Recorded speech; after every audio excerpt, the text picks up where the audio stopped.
Hey guys, welcome to Animal Farm, Chapter 1.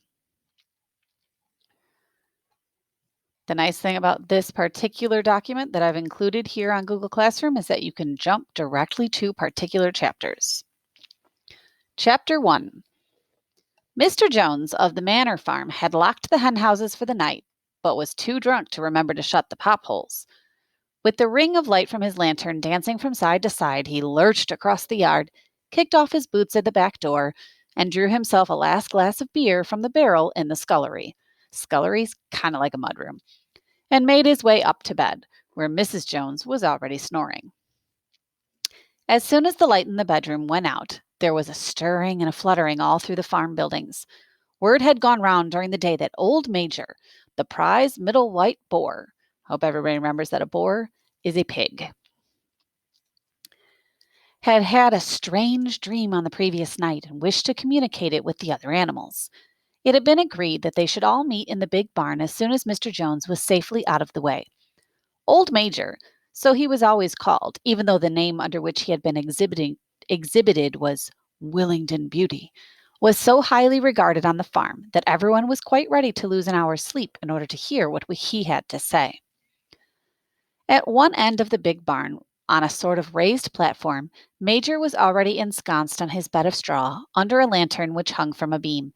He was 12 years old, and had lately grown rather stout, but was still a majestic-looking pig, with a wise and benevolent appearance, in spite of the fact that his tushes had never been cut. I wanted to point out here, benevolent was a vocab word from last year, and tushes are those sharp teeth. So even though he'd never had his cut, he still looked kind and wise and all-knowing, and was very, very respected across the farm. Before long, the other animals began to arrive and make themselves comfortable after their different fashions. First came the 3 dogs, Bluebell, Jessie, and Pincher, and then the pigs, who settled down into the straw immediately in front of the platform.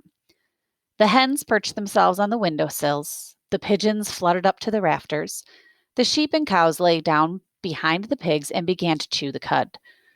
The 2 cart horses, Boxer and Clover, came in together, walking very slowly and setting down their vast hairy hoofs with great care, lest there should be some small animal concealed in the straw. Clover was a stout, motherly mare approaching middle life, who had never quite got her figure back after her 4th foal. Boxer was an enormous beast, nearly 18 hands high, and as strong as any 2 ordinary horses put together. A white stripe down his nose gave him a somewhat stupid appearance, and in fact he was not of first-rate intelligence, but he was universally respected for his steadiness of character and tremendous powers of work. So he may not be the smartest tool in the shed, but he worked hard, and he had a very strong work ethic, was very determined, and so everybody respected him for it. After the horses came Muriel, the white goat, and Benjamin, the donkey. Benjamin was the oldest animal on the farm and the worst tempered. He seldom talked, and when he did, it was usually to make some cynical remark. For instance, he would say that God had given him a tail to keep the flies off, but he would sooner have had no tail and no flies. I always think of Benjamin kind of like Eeyore. He's always a downer. Alone among the animals on the farm, he never laughed. If asked why, he would say that he saw nothing to laugh at. Nevertheless, without openly admitting it, he was devoted to Boxer. The 2 of them usually spent their Sundays together in the small paddock beyond the orchard, grazing side by side and never speaking.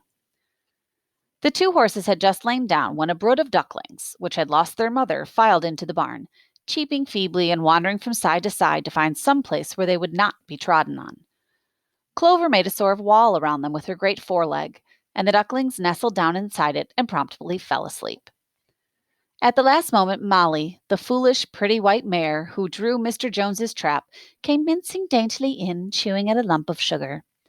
She took a place near the front and began flirting her white mane, hoping to draw the attention to the red ribbons it was plaited with.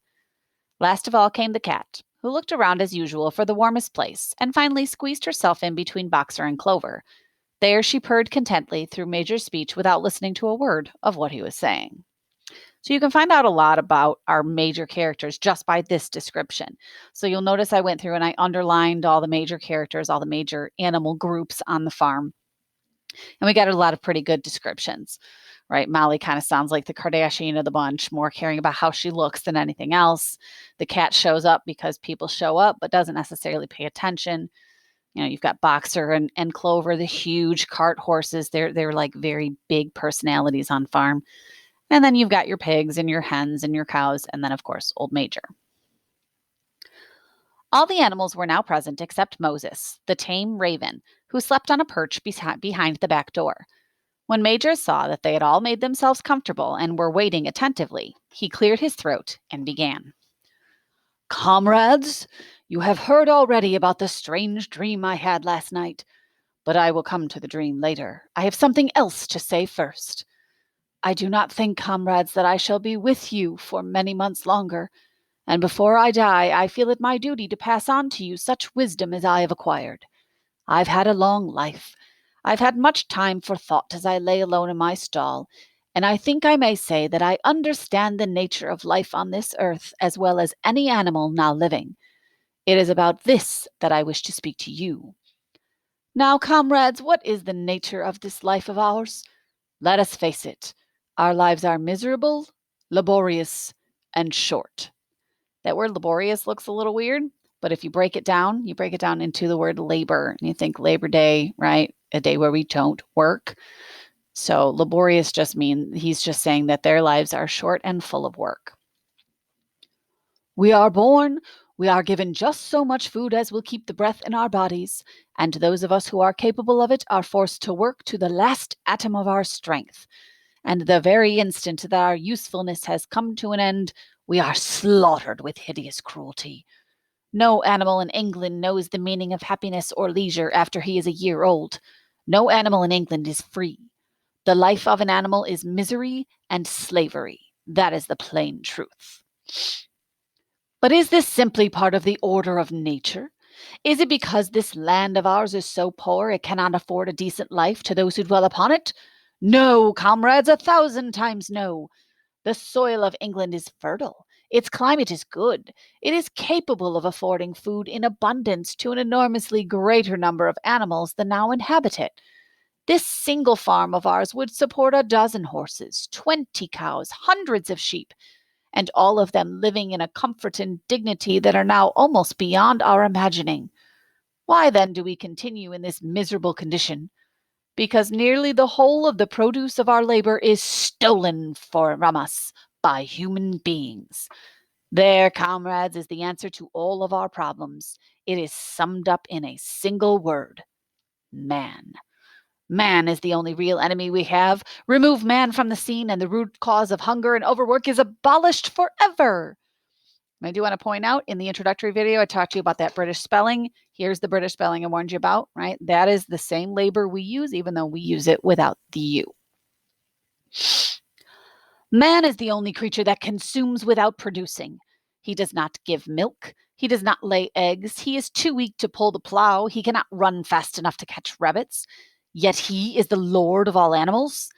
He sets them to work. He gives back to them the bare minimum that will prevent them from starving, and the rest he keeps for himself. Our labor tills the soil. Our dung fertilizes it. And yet there is not one of us that owns more than his bare skin. You cows that I see before me, how many thousands of gallons of milk have you given during this last year? And what has happened to that milk, which should have been breeding up sturdy calves? Every drop of it has gone down the throats of our enemies. And you hens, how many eggs have you laid this year, and how many of those eggs ever hatched into chickens? The rest have all gone to market to bring in money for Jones and his men. And you, Clover, where are those 4 foals you bore, who should have been the support and pleasure of your old age? Each was sold at a year old. You will never see one of them again. In return for your 4 confinements and all your labor in the fields, what have you ever had except your bare rations and a stall? And even the miserable lives we lead are not allowed to reach their natural span. For myself, I do not grumble. I am one of the lucky ones. I am 12 years old, have had over 400 children. Such is the natural life of a pig. But no animal escapes the cruel knife in the end. You young porkers who are sitting in front of me, every one of you will scream your lives out at the block within a year. To that horror we all must come.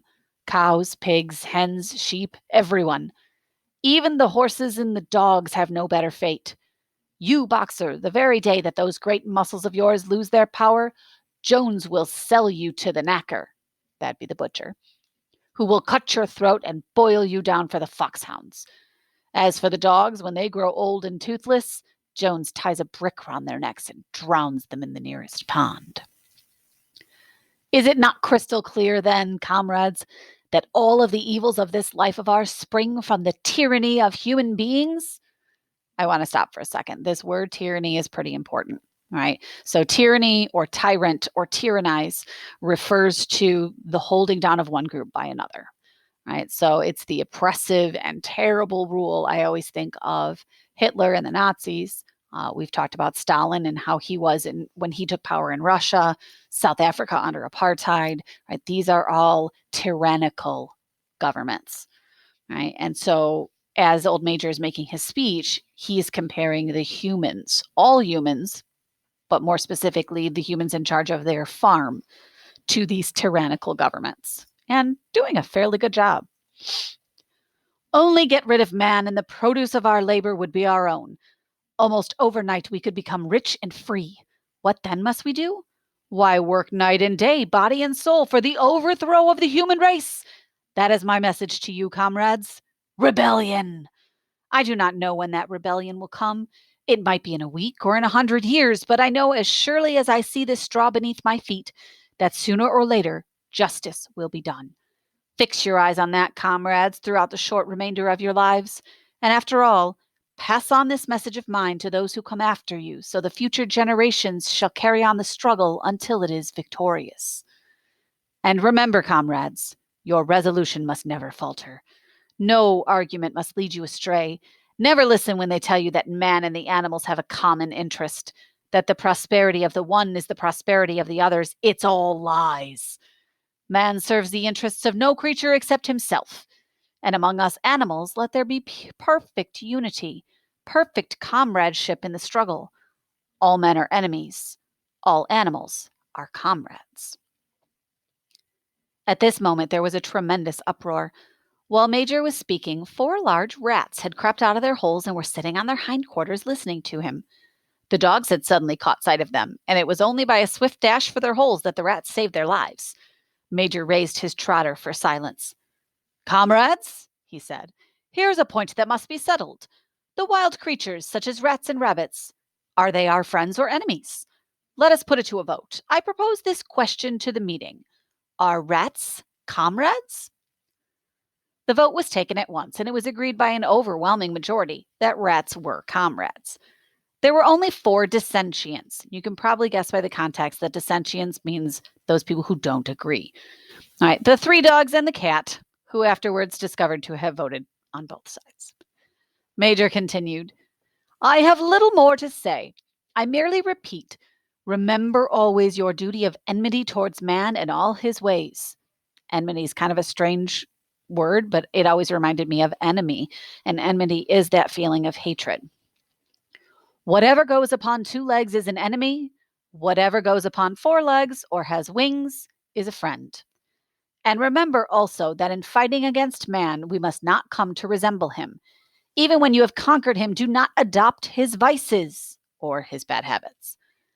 No animal must ever live in a house or sleep in a bed or wear clothes or drink alcohol or smoke tobacco or touch money or engage in trade. All of the habits of man are evil. And above all, no animal must ever tyrannize over his own kind. Weak or strong, clever or simple, we are all brothers. No animal must ever kill any other animal. All animals are equal. And now, comrades, I will tell you about my dream of last night. I cannot describe that dream to you. It was a dream of the earth as it will be when man has vanished, but it reminded me of something that I had long forgotten. Many years ago, when I was a little pig, my mother and the other sows used to sing an old song of which they knew only the tune and the first 3 words. I had known that tune in my infancy, but it had long since passed out of my mind. Last night, however, it came back to me in my dream. And what is more, the words of the song also came back, words I'm certain which were sung by the animals of long ago and have been lost to memory for generations. I will sing you that song now, comrades. I'm old and my voice is hoarse, but when I've taught you the tune, you can sing it better for yourselves. It is called Beasts of England. Old Major cleared his throat and began to sing. As he had said, his voice was hoarse, but he sang well enough, and it was a stirring tune, something between Clementine and La Cucaracha. The words ran, Beasts of England, beasts of Ireland, beasts of every land and clime. So I'm pretty sure that's how it probably sounded when Old Major was singing, but I found a much better version. Beasts of England, beasts of Ireland, beasts of every land and clime. Hearken to my children tide of the golden future time.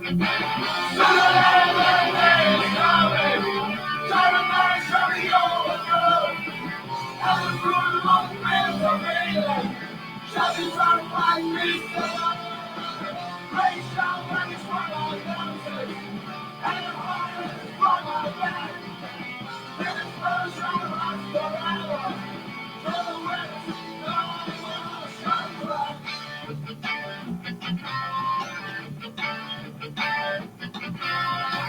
Riches more than mind can picture, we're fully old today.